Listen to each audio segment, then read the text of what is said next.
할렐루야. 12월 12일입니다.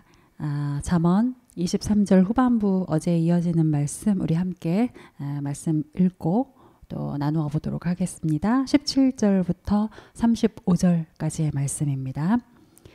내 마음으로 죄인의 형통을 부러워하지 말고 항상 여호와를 경외하라. 정령이 내 장래가 있겠고 내 소망이 끊어지지 아니하리라.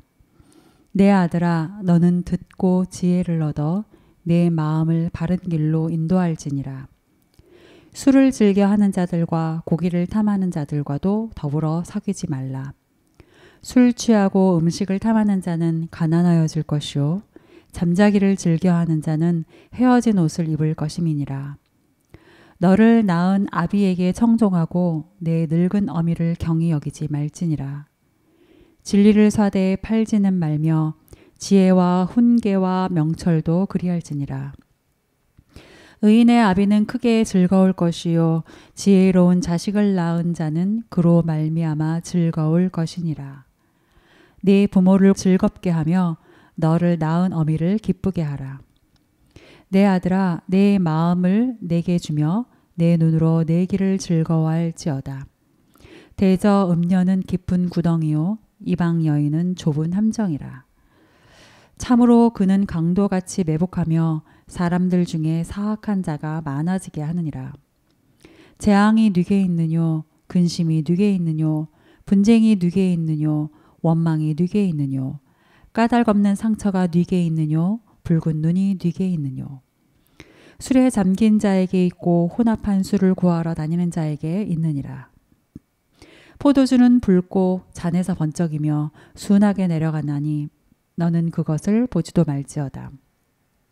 그것이 마침내 뱀같이 물 것이요 독사같이 쏠 것이며 또 내 눈에는 괴이한 것이 보일 것이요 내 마음은 구부러진 말을 할 것이며 너는 바다 가운데에 누운 자 같을 것이요 돛대 위에 누운 자 같을 것이며 내가 스스로 말하기를 사람이 나를 때려도 나는 아프지 아니하고 나를 상하게 하여도 내게 감각이 없도다. 내가 언제나 깰까 다시 술을 찾겠다 하리라. 오늘 우리에게 주시는 말씀입니다.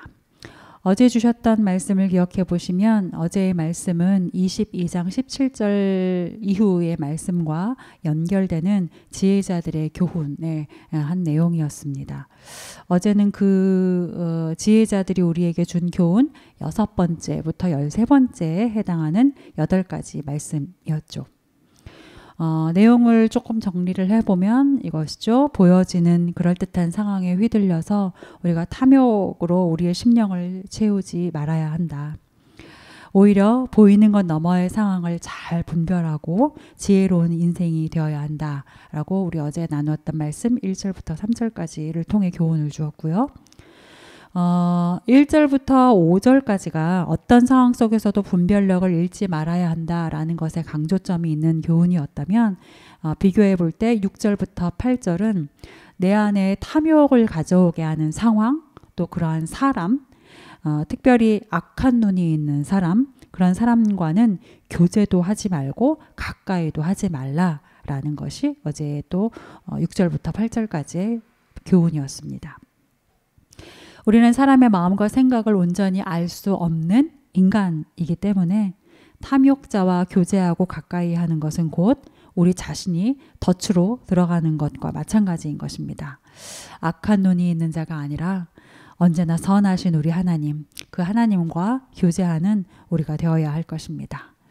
이어지는 9절은 미련한 자의 아둔함, 그들에게 하는 교훈, 우리는 교훈을 그들에게 주려고 하지만 그 교훈이 얼마나 무용한지 쓸모없는 것이 되는지 그런 것들을 어제 우리에게 교훈으로 주었고 또 그것과 반해서 12절 이후는 우리 자신과 우리 자녀에게 교훈과 훈계가 필요하다. 특별히 말씀으로 지도하는 것을 포기하지 말아라.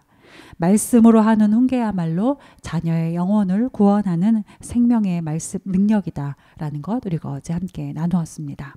오늘은 이어서 지혜자들의 교훈 14번째부터 18번째까지의 교훈의 내용입니다. 함께 나누어 보도록 할 때에 17절부터 19절까지의 말씀 다시 한번 읽겠습니다. 17절부터 19절입니다.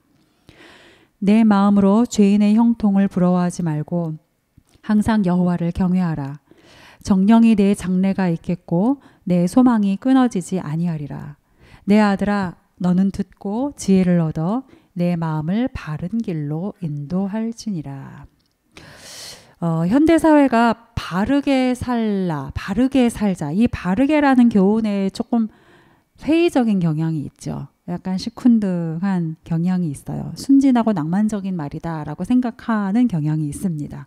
바르게 사는 것, 정직하게 사는 것이 좋은 것이고 맞다는 것은 인정은 하지만 그러면서도 또 한편으로는 그렇게 사는 것 이퀄 손해라고 생각하는 것 같아요. 그렇게 바르게 사는 것, 정직하게 사는 것은 순진한 짓이라고 보고 싶어 하죠. 한마디로 회의적인 시선들이 참 많이 있습니다. 그 회의적인 시선을 갖게 하는 가장 큰 원인 중에 하나가 바로 이 죄인의 형통함, 악인의 형통함인 것 같아요. 성경은 계속해서 악인은 망하리로다. 그의 형통은 망하리로다. 재앙이다. 라고 말을 하고 있습니다. 그런데 우리가 살고 있는 세상을 보면 어떤가요? 버젓이 악인이 잘 되기도 하고 또 죄인이 벌을 받지 않기도 하고 교활한 사람이 오히려 어떨 때는 순진한 사람보다 더 잘 사는 것처럼 보이기도 하고 하지 않습니까? 그러니까 그런 상황들을 보면서 아유, 나 하나 바르게 살려고 하는 노력이 무슨 소용이 있나 라는 생각이 들게 됩니다. 다른 사람들도 다 그러는데 하는 다른 사람들도 라는 요 말, 그런 욕망, 내 안에 드는 욕망을 좀 합리화시켜주고 싶어 하죠. 그런데 오늘 17절은 단호하게 우리에게 교훈을 하죠. 죄인의 형통을 부러워하지 말아라. 그리고 그 뒤에 이어지는 말씀은 더 엄중해요. 항상 여호와를 경외하라. 항상 여호와를 경외하라. 여러분, 이 말을 달리하면 무슨 말일까요? 죄인의 형통을 부러워하는 것은 여호와를 경외하지 않기 때문인 것이고 여호와를 경외하지 않는 자가 죄인의 형통을 부러워하는 것이다.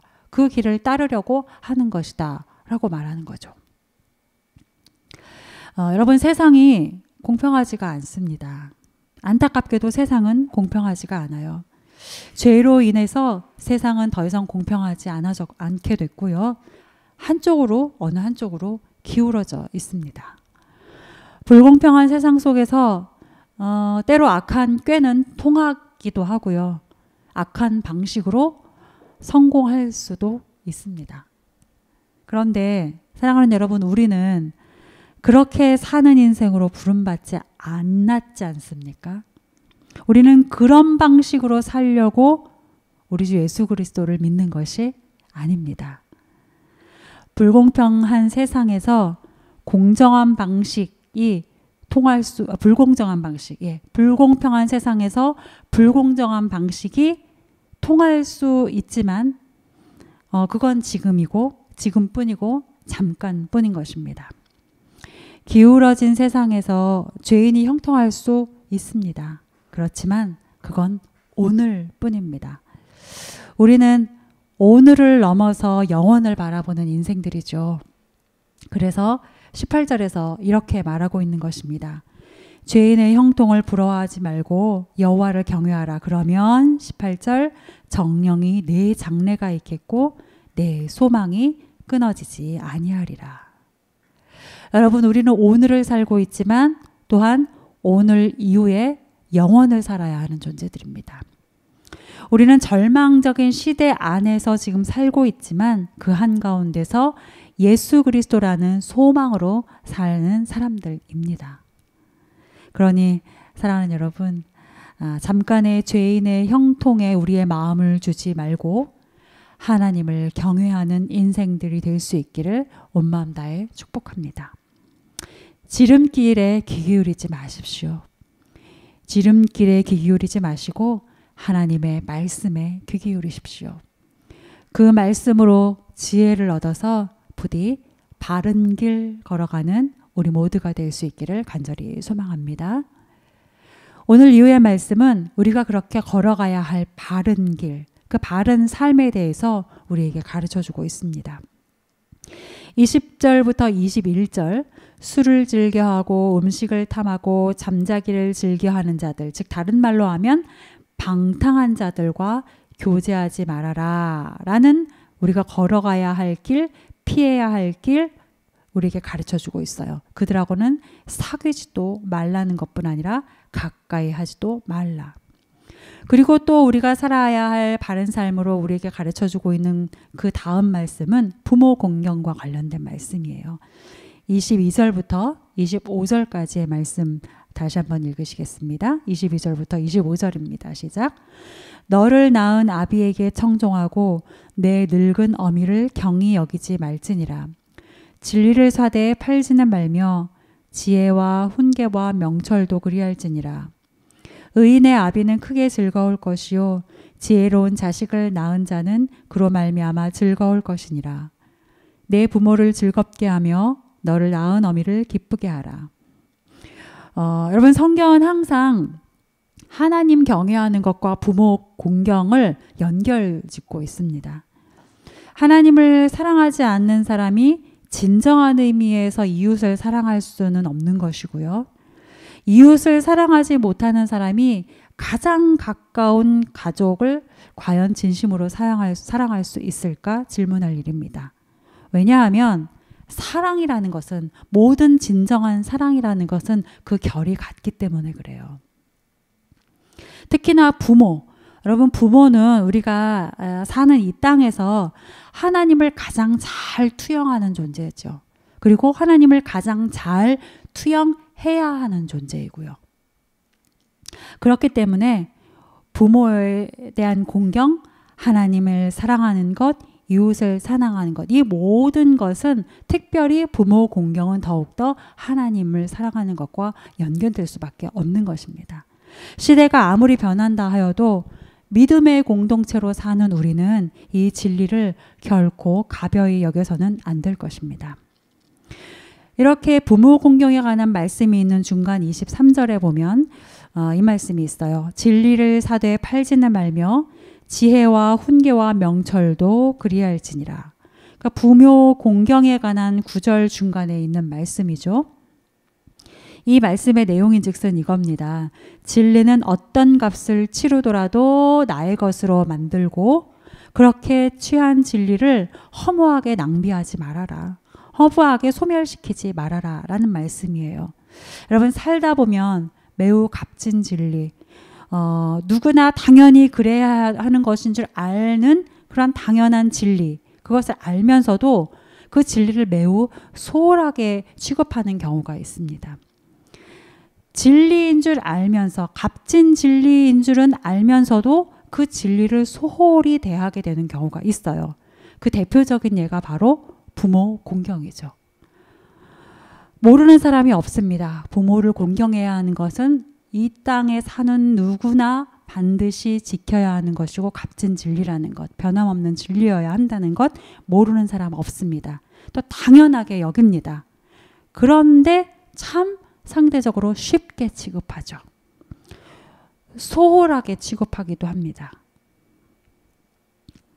그런데 오늘 이 23절에 있는 이 말씀이 주는 의미는 그렇게 하지 말라는 거예요. 여러분 진리라는 것은 어렵게 취했다고 해서 큰 대가를 치르고 취했다고 해서 저절로 내 것이 되는 것이 아닙니다. 진리가 내 것이 되는 것은 어렵게 배운 그 진리를 매일매일 행할 때 비로소 그것이 내 진리가 되는 것이고 나에게도 진리가 되는 것이죠. 그러니 부모 공경이라는 값진 진리, 우리가 다 알고 있고 믿고 있는 이 진리를 우리가 매일매일 사용하여서 나의 진리로 만들어야 할 줄로 믿습니다. 그런 의미에서 오늘 부모님들께 따뜻한 전화 한번 하시고 따뜻한 의미의 카톡도 좀 한번 하시면 어떨까 하는 생각이 들어요. 부모님께 전화 한 통화 해드리시고 시간이 되시면, 아니 시간을 내셔서 주말이나 휴일에 또 한번 찾아뵐 수 있었으면 좋겠습니다. 따뜻한 한 끼 식사라도 함께 할 수 있는 것, 이것이 부모를 공경하는 가장 실제적이면서 또 가장 현실적인 그리고 가장 마음을 따뜻하게 하는 진리를 행하는 삶인 줄로 믿습니다. 부모님들이 가끔 바쁜데 오지마 이런 얘기 하시죠. 거짓말이에요. 거짓말이에요. 오늘 전화하시고 한번 방문하시고 그렇게 가정 안에서 사랑의 온기가 흘러 넘칠 수 있기를 바랍니다. 자, 우리가 살아내야 할 바른 삶 세 번째가 이어지는데요. 26절부터 28절 음욕과 관련된 교훈이에요. 그리고 계속해서 또 네 번째 29절 이후에도 네 번째 교훈이 이어지는데 지금은 30절부터 35절의 말씀 조금 길지만 그래도 한번 다시 읽도록 하겠습니다. 30절부터 35절입니다. 술에 잠긴 자에게 있고 혼합한 술을 구하러 다니는 자에게 있느니라. 포도주는 붉고 잔에서 번쩍이며 순하게 내려가나니 너는 그것을 보지도 말지어다. 그것이 마침내 뱀같이 물 것이요 독사같이 쏠 것이며 또 내 눈에는 괴이한 것이 보일 것이요 내 마음은 구부러진 말을 할 것이며 너는 바다 가운데에 누운 자 같을 것이요 돛대 위에 누운 자 같을 것이며 내가 스스로 말하기를 사람이 나를 때려도 나는 아프지 아니하고 나를 상하게 하여도 내게 감각이 없도다. 내가 언제나 깰까 다시 술을 찾겠다 하리라. 요 앞에서 우리 20절부터 21절에도 술과 관련된 교훈이 있었죠. 근데 이제 20절부터 21절은 술 취한 자에 대한 교훈, 술을 즐기는 사람, 음식을 탐하는 사람, 또 잠자기를 즐기는 사람이라는 방탕한 사람들과 사귀지 말라라는 것이 이제 강조점이었다면 밝음 읽은 이 30절 이후의 말씀은 술에 관한 언급과 함께 경고가 주어지는 것이긴 하지만 엄밀하게 보면 술이 가져오는 폐해, 술 자체라기보다 술이 가져오는 폐해, 즉 중독과 관련한 경고 그리고 교훈이라고 보는 것이 맞습니다. 그리고 사실 여러분 생각해 보면 중독이라는 것은 결코 술에만 한정되지 않죠. 특별히 요즘 시대에 들어서 또 세대를 가리지 않고 참 다양한 중독이 사회의 문제가 되고 있습니다. 알코올 중독뿐만 아니라 각종 약물 중독도 있죠. 요즘은 마약 중독이 그리 멀리 있는 문제가 아닙니다. 그렇죠? 예. 그런 약물 중독도 있고 또 우리가 이게 중독이 아닐 거야 라고 쉽게 생각하기 쉬운 스마트폰 중독도 있고요. 여러 가지 온라인을 통한 중독들이 있습니다. 특히 우리 자녀 세대에 심각한 문제가 되고 있는 건 얼마 전에 뉴스 보니까 온라인 상에서의 자녀들의 도박 문제도 굉장히 심각한 중독의 하나라고 보도가 되고 있더라고요. 이렇게 다양한 중독들이 세대를 구별하지 않고 침투를 하고 있습니다. 여러분 이런 중독들은 사람들을 어떻게 미혹하나요? 또 어떻게 미혹하고 어떻게 그들을 만들어가나요? 31절 보면 포도주는 붉고 잔에서 번쩍이며 순하게 내려가나니 정말 그럴듯해 보이고 순해 보이죠. 별로 나한테 나쁠 것 같아 보이지 않는 표현이죠. 처음에는 그렇게 가벼운 것입니다. 처음에는 그렇게 쉽고 무해해 보여요. 심지어는 그럴듯하게 보이고 멋지게 보이기까지도 합니다. 그런데 곧 이것이 어떻게 되나요? 32절 그것이 마침내 뱀같이 물 것이요 독사같이 쏠 것이며 얼마 못 가서 그 본 모습을 드러내죠. 무해한 줄 알았는데 독사였어요. 즐겁게 해줄 줄 알았는데 나를 물어요. 여러분 그때 끊어야 해요. 늦어도 그때는 끊어야 하는 것입니다. 그런데 그럼에도 이것을 끊어내지 못하면 어떻게 됩니까? 33절 내 눈에 괴이한 것이 보일 것이요 내 마음은 구부러진 말을 할 것이며 없는 것이 보여요. 모든 분별력을 상실하게 되는 것이죠. 분별력, 판단력 상실하게 되는 것입니다. 문제는 이때부터는 내가 끊어내려고 의지를 아무리 발동을 해도 이제는 그렇게 하기가 어려워진다는 거죠. 불가능할 정도로 어려운 상태가 된다는 것입니다. 34절부터 35절 보실까요? 너는 바다 가운데 누운 자 같을 것이요 돛대 위에 누운 자 같을 것이며 내가 스스로 말하기를 사람이 나를 때려도 나는 아프지 아니하고 나를 상하게 하여도 내게 감각이 없도다. 여러분, 마약 중독 상태인 사람이 흡사 이렇게 엇비슷하게 말하는 것 혹시 들어보신 적 없으십니까? 약물 흡입 상태에서 느끼는 느낌이 이렇다라고 뭐 인터뷰나 이런 데서 나오는 것들 혹시 들어보신 적 있으실 거예요. 나 바다 위에 누운 것처럼 하늘을 날아가는 것처럼 너무 지금 자유롭게 느껴. 너무 자유로워. 그렇게 말들을 하잖아요.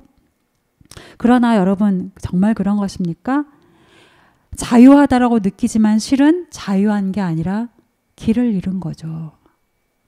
날고 있는 게 아니라 갇혀 있는 것입니다. 약물뿐 아니라 무언가에 중독된 사람들은 추구하고 있는 그것, 집중하고 있는 그 감각, 그것 외에 다른 모든 감각이 마비돼 버립니다. 다른 감각은 느끼지 못하게 돼요. 아주 피폐한 상태가 됩니다. 하나님께서 지혜자들을 통해 우리에게 교훈을 주시는 이유가 바로 이것입니다. 특별히 방탕과 탐욕, 향락은 가까이 하지도 말아라. 그리고 이것들을 통해서 우리를 마비시키고 피폐하게 만드는 모든 상황들, 그것에 이르기 전에 절대 가까이도 하지 말아라 라고 하시는 이유가 바로 그것인 것입니다. 사랑하는 여러분, 자녀들의 온라인 중독이 생각보다 그렇게 멀리 있지 않습니다. 그리고 어쩌면 여러분 중에도, 우리 중에도 나도 모르게 자꾸 스마트폰에 손이 가 있어. 내가 나도 모르게 스마트폰을 보고 있어. 하시는 분이 계실지도 모르겠어요. 여러분, 중독은 결코 어렵게 시작하지 않습니다. 저와 여러분 자신을 이제 먼저 돌아보는 이 아침 오늘이 될 수 있기를 바랍니다. 그리고 내가 지금 주님의 말씀을 만나는 시간과 스마트폰을 만나는 시간, 어느 쪽에 더 많은 시간을 할애하고 있고 어느 것이 더 나를 즐겁게 하고 있다고 느끼는가 분별해 보시고 점검해 보실 수 있길 바라요. 또한 자녀들을 위해서도 기도하는 것 잊지 않으시길 바랍니다. 나의 자녀뿐만 아니라 이 시대의 자녀들을 위해서도 함께 기도해 주십시오. 하나님은 우리를 이 시대의 빛으로 부르셨습니다. 오늘 그 부르심이 있는 우리 한 사람 한 사람인 것 기억하시며 여러분 자신도 점검하시고 우리의 자녀와 다음 세대를 위해서 기도하는 오늘 하루 되실 수 있기를 바랍니다. 말씀을 기억하면서 함께 기도하시겠습니다.